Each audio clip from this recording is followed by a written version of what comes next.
کیا آپ جانتے ہیں کہ ہماری خوبصورت دنیا نے 1816 میں چند پہلے موسمیاتی تبدیلیوں میں سے سب سے بڑی تبدیلی کا تجربہ کیا؟ جی ہاں، اتنی بڑی تبدیلی کہ شاید ہی اس کی کوئی مثال ملے۔ اس کی وجہ 10 اپریل 1815 میں آج کے انڈونیشیا کے پہاڑ ماؤنٹ ٹیمبورا میں آتش فشانی تھی۔ تو آج ہم اسی پہ بات کریں گے کہ کیوں 1816 کو ایئر ود آؤٹ سمر یعنی کہ سال وہ بھی بغیر گرمیوں کے کہا جاتا ہے۔ اگر آپ چینل پہ نئے ہیں تو سبسکرائب کرنا، لائک کرنا اور بیل آئیکن دبانا نہ بھولیے گا۔ تو چلیے شروع کرتے ہیں۔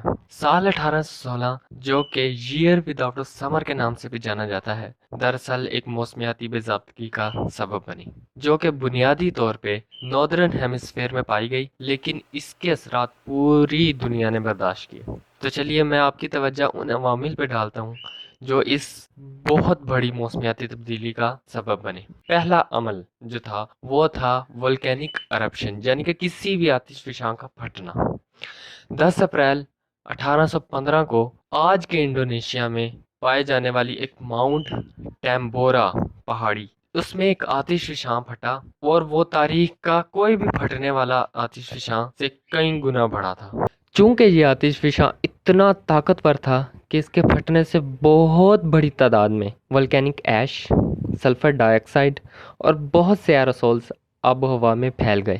ان آب و ہوا میں پھیلنے والے جتنے بھی عوامل تھے یہ اکٹھے ہو کے ایک بادل کی صورت اختیار کر گئے، اور اتنے بڑے بادل جنہوں نے پوری دنیا کو اپنے گھیرے میں لے لیا، اور تقریباً 1 سال تک سورج کی کوئی کرن زمین کی سطح کو چھو نہ سکی، جس کی وجہ سے سردیاں بڑھنے لگیں، گرمیاں کم ہونے لگیں، اور زمین کا درجہ حرارت وقتاً فوقتاً کم ہونے لگا۔ دوسری سب سے بڑی وجہ جو اس موسمیاتی تبدیلی کا سبب بنی وہ تھی ایٹماسفیرک سرکولیشن، یعنی کہ موسمیاتی گردش۔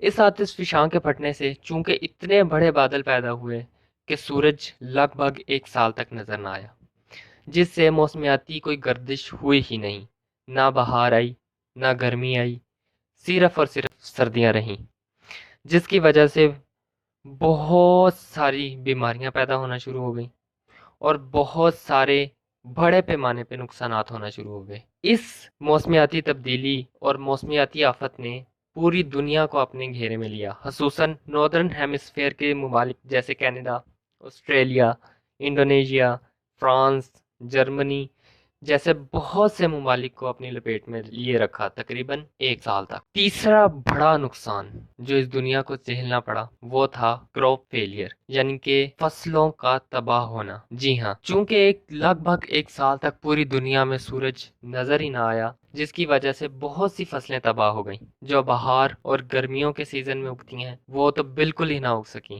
جبکہ سردیوں کی سبزیاں بھی بہت ساری اثر انداز ہوئیں۔ کئی لوگ خوراک کی کمی کی وجہ سے مارے گئے، فوڈ سٹوریج کا مسئلہ پیدا ہو گیا، کئی بیماریاں پیدا ہو گئیں، کئی لوگ بیماریوں کی وجہ سے مارے گئے۔ اس موسمیاتی تبدیلی نے پوری دنیا کو معاشی طور پر بھی ایک بہت بڑا دھچکا دیا۔ لوگ غربت کا شکار ہونے لگے، مختلف قسم کی بیماریوں میں قید ہونے لگے، اور بھوک کی وجہ سے تڑپنے لگے۔ یہ واقعہ ہماری زندگی میں بار بار ہمیں یاد دلاتا ہے کہ انسان کتنا مجبور اور لاچار ہے، کہ وہ کبھی بھی کسی بھی قدرتی آفت یا کسی بھی خطرے سے دوچار ہو سکتا ہے۔ اللہ ہم سب کو ایسی بلاؤں سے دور رکھے۔ اگر آپ کو یہ ویڈیو پسند آیا ہے اور چینل پہ آپ نئے ہیں تو چینل کو سبسکرائب کریں، لائک کریں، شیئر کریں اور بیل آئیکن کا بٹن دبائیں۔